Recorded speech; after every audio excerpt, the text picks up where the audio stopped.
Hey, good evening, everyone. Welcome back to the channel. So we're going to continue our series tonight on AMDY, actually on retiring on $100,000 on YieldMax products. In this case, we're going to move to the AMDY fund, which is currently paying a 62.5% dividend.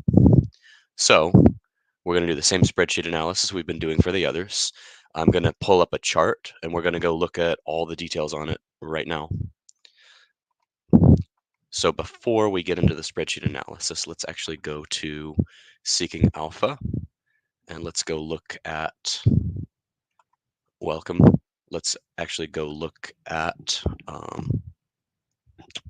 the chart and compare it to the underlying.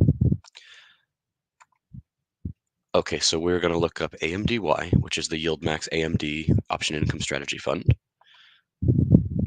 Summary chart. This one's been around since September 19th of last year, started at 20 bucks.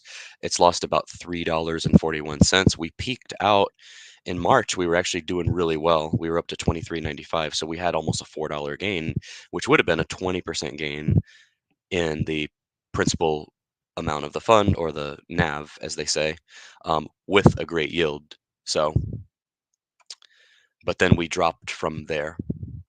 Some months here we were actually outpacing the S&P over that time, as you can see. If we look year to date, so things started deviating.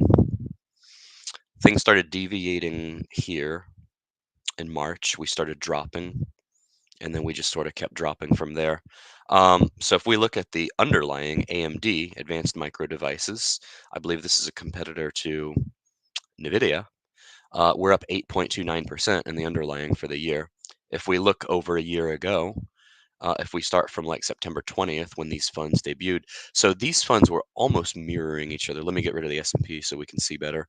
These two were almost mirroring each other for the month of December. And then there started to become a wider disparity as time went on. And up to like March, AMD was up 66%, where AMDY was only up 16.36%. If we go to performance and total return, they're almost on par. So the only difference is, unless it's a return of capital, AMDY is paying out a dividend, which then gets taxed as ordinary income. But it's actually beating AMD by almost a whole percentage point. So that's definitely interesting. So in this case, over this time frame, let me make sure that we're looking at the same time frame here. Let's see. Actually, yeah. So check that out. There's a little bit of a head start, of course, for AMD, because this was going back like a whole year. AMDY just debuted in September 20th of last year. So it's outpacing the underlying slightly. So now let's do our spreadsheet analysis, which is what most of you are, I'm sure, here for. So let me share the screen over here. We'll make it nice and big so the folks watching on their phones can see it. And I wish the DJ could cue up some music for us, but he's not on the live stream. He's just in the audience. Okay, so we're going to look at AMDY. Let me zoom in really big here so everybody can see. So AMDY, this is our next one in the series, $100,000 investment. Let me go ahead and center all of these cells here because this is what we're going to be using. Okay, so let's just say we bought it when it debuted at 20 bucks. Pretty easy math. That would be 5,000 shares. And then the dividend that we actually just got, I'm going to base it on the latest dividend. It was 90 cents, 90.08 to be exact. So we're going to go over here. Let's see here. So the dividend was actually, multiply this by 12 to annualize it. So let's take this times the dividend. Not too shabby. You would have $4,504 in monthly income. Times this by 12. Whoops, not by 1, but we need a 2 at the end of that 1. So that would be $54,048 off of 100,000. So if we look at this, we were looking really good at the end of, or what was it, March, where we had peaked out. Let me go over here again to pull it up. So let's see, AMDY. We were looking at we peaked at 23.95 March 5th. So as of March 5th, our investment that's paying a great dividend would have actually been worth 23.95. So our 100,000 in principal alone would have grown by 20,000. But of course, right now where we are at 1659. So we've actually lost, this is kind of crazy. We've actually swung by this much from peak to trough, so to speak, $36,800. At the low point, so we've come back a little bit because we were at like 1625 was where we had bottomed out. So we're coming back a little bit. Um, so just ignore this one for now. Let me just italicize this. Um, But over this time frame, so let's see, we would have had, I think, how many dividends is it paid? October, November, December, January, February, March, April, May. Let's say 8 months. So we'll just assume this times 8. So here's the funny thing. This from peak to trough is this. We've made this in dividends. But of course, we can't go by this. We need to go by the original 100,000 minus this. So we come out ahead. I mean, we've lost 17,000, but we're gotten 36,000 or so in dividends.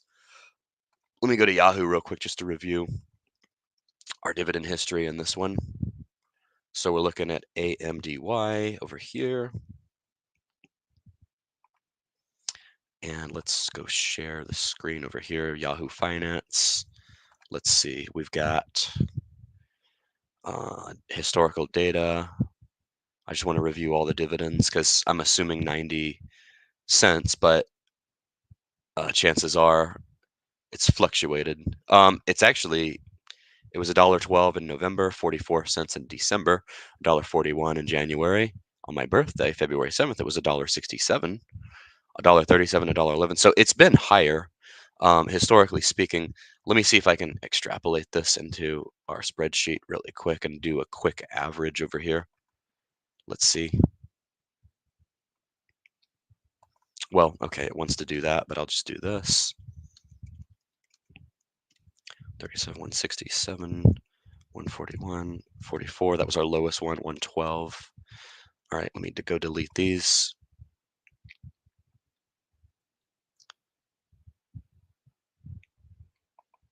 Oh, that's not what I wanted to do.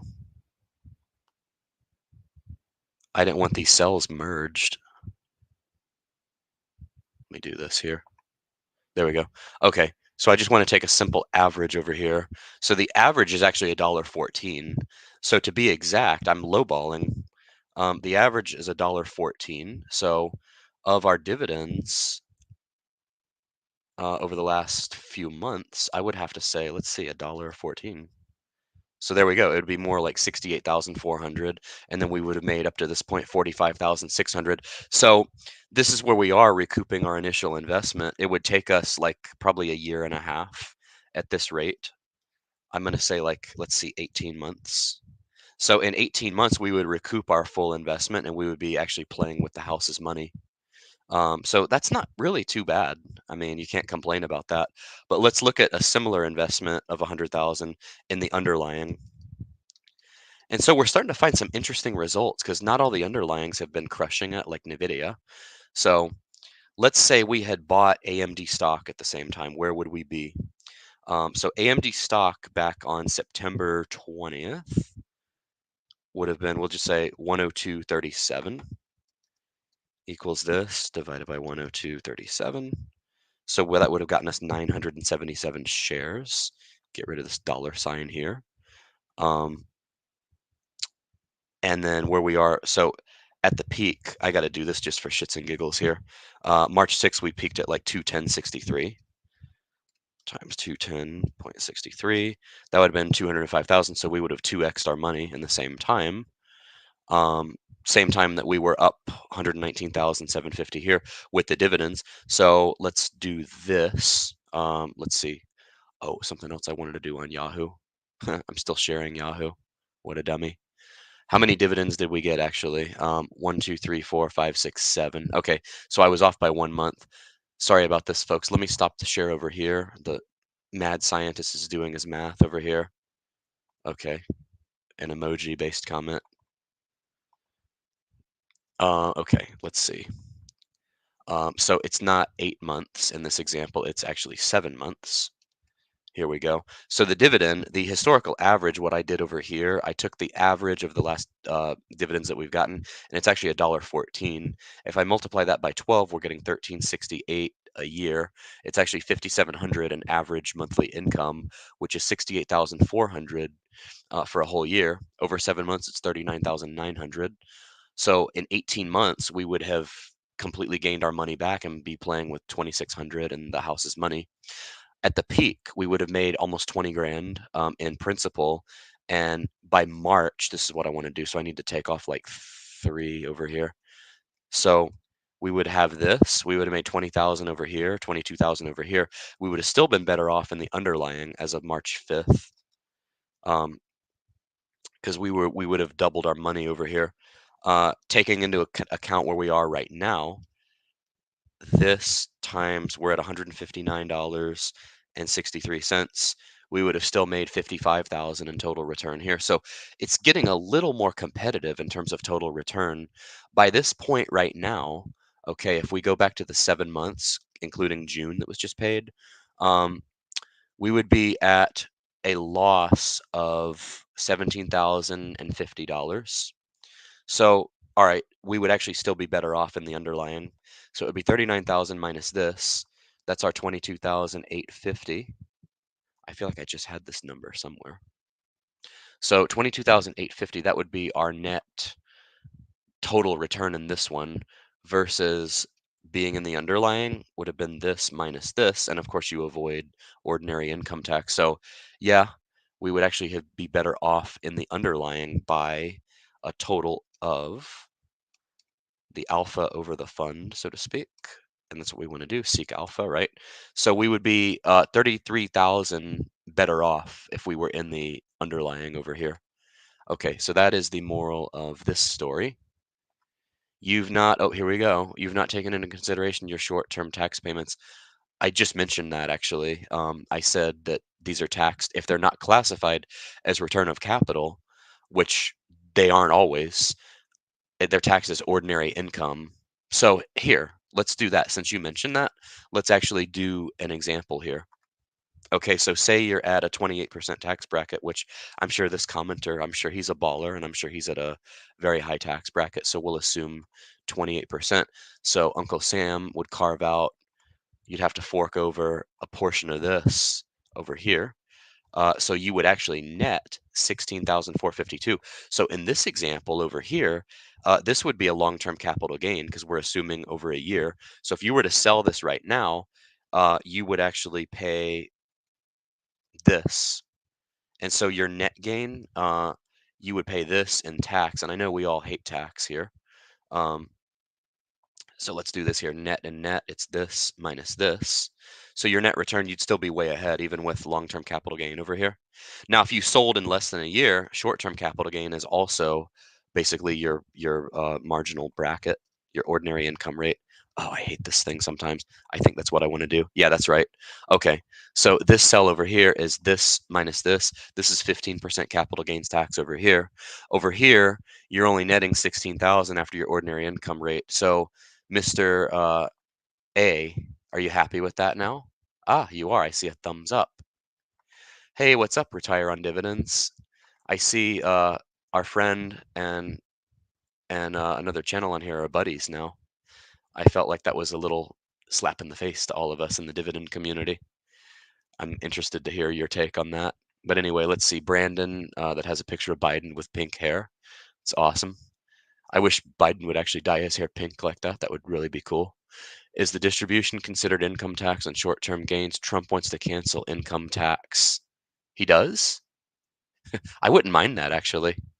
Um, he might get my vote if he did that, but there's no way they could do that. The government's already like $34 trillion in debt. If we had like no tax, could you imagine? Like how would the government I mean, I got into this discussion with my finance professor, like the whole thing about how you have to like properly withhold throughout the year on your taxes, I think is like total bullshit, or they penalize you. But he's like, well, the government wouldn't have money to operate. And I'm like, well, they don't anyway. Like we operated a deficit anyway. So anyway, I'm ranting a little bit, but that would never feasibly happen. Not everybody knows, but in the history of this country, we didn't always have a federal income tax. Up until 1913, we didn't even have a federal income tax until the Federal Reserve was founded. That's a whole nother rabbit hole, actually. Um, so a lot of old wealth was created before there was even a federal income tax. So those of you that care about fairness and fair outcomes and all that, you all should knock yourselves out looking into that. That would be an interesting project for you all.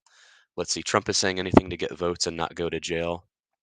Higher tariffs will replace the income tax. Yeah. Um, I think some of those are still in place too. Anyway, all right, I'm over time a little bit here. Thank you all for tuning in. Like, comment, and subscribe, and join Discord. Not in that order. Thank you. Yeah, I was a little ticked off because I was rather disappointed that one of our fellow dividend channels decided to kiss someone's ass after the way he's treated people on here. So anyway, all right, I guess you all got me talking a little longer here. Federal income tax was upwards of 70%. So I love this argument. Like arguments like this always go the same way. So you're making that argument. Actually, the top tax bracket, knock yourself out on this one, was 90%. And they've done studies. So I majored in economics as one of my undergrad majors. So I've studied all this stuff extensively. One of my books I actually have, they broke down, they did a study on this because the rich always find ways around paying. I mean, people first of all don't understand how marginal income tax rates work. It's not like they were taking 90% of your income. It's not like if you made 100,000 back in the 1930s that they took 90,000 of it. It doesn't work that way. The top tax bracket happened to be like over $1 million, which was a ton of money back then. It happened to be like 90%. Very few people actually paid that. After all the loopholes and all that, they found that the top effective tax rates was like 53%, which is still high. I mean, over half of your income being forked over to the government, that's still really high, 53%, but it was nowhere near that 90% tax bracket. But I got you. I'm aware of your argument there. Let's see here. Tell us how you really feel. I am. I mean, yes, we do find ways around taxes. Yeah, great macroeconomic commentary. That's one of my other side passions is macroeconomic commentary. Unfortunately, it doesn't get a ton of views here on YouTube.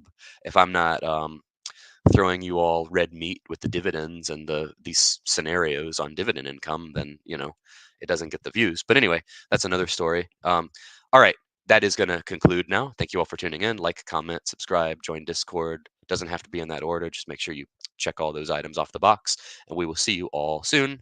Take care. Have a great evening. Bye.